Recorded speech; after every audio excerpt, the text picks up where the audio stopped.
నమస్కారం. ఒకటి చెప్దాం అనుకుంటున్నా.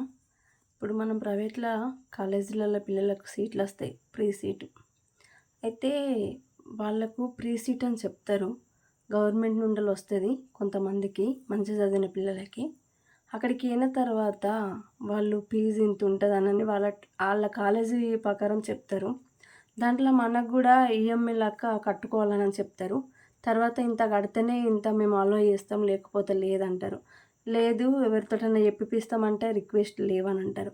అట్లా మనం వాళ్ళకు లక్షలకు లక్షలు కట్టి అందులో ఫ్రీ సీట్ అని గూడా హాస్టల్ ఫీజ్ అని అదని అట్లా ఆళ్ళు తీసుకుంటారు గదా! అదేదో మన గవర్నమెంట్ స్కూల్లు, కాలేజీలు ఉన్నాయి గదా! మన విలేజ్‌లలో, మన మండలంలో, మన డిస్ట్రిక్ట్‌లో గూడా ఉన్నాయి గదా! అయితే ఆ ఫీజు వాళ్ళకి పెట్టే బదులు మనం ఆ ఫీజులు మన ఊర్లల్లో చదువుకున్న మంది ఎంతోమందున్నారు.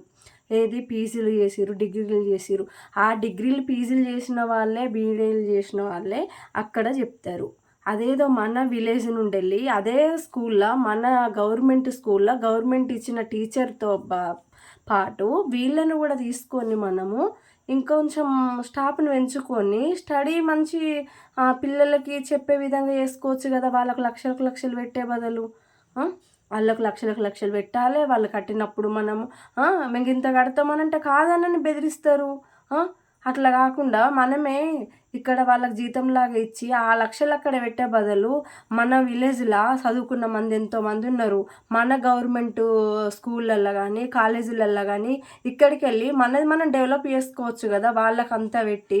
అంటే మా పిల్లలకు గూడా ఫ్రీ సీట్లనన్నారు. ఫీజులు తీసుకునేటప్పుడంటే ఫ్రీ ఉండది అని అంటారు. అట్లా అదేదో మనమే ఇక్కడికెళ్ళి మన పిల్లలకు కట్టే ఫీజులల్లా ఆళ్ళకి ఇక్కడికెళ్ళి మన విలేజ్‌లల్లకెళ్ళి తీసుకున్నట్టుంటే వీళ్ళకి గూడా ఒక ఆదాయం దొరికినట్టుంటది. వాళ్ళు గూడా ఒక జాబ్ చేసినట్టుంటది గదా!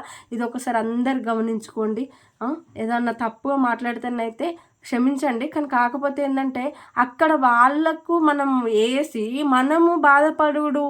మళ్ళా పైగా పిల్లల మీద ఫోర్స్ చేసుడు. కడితేనే ఎగ్జామ్ రాసిస్తాం. లేదంటే వ్యాన్‌కు తోలేటోళ్ళు గానీ ఇవన్నీ ఎందుకు? అవసరమా?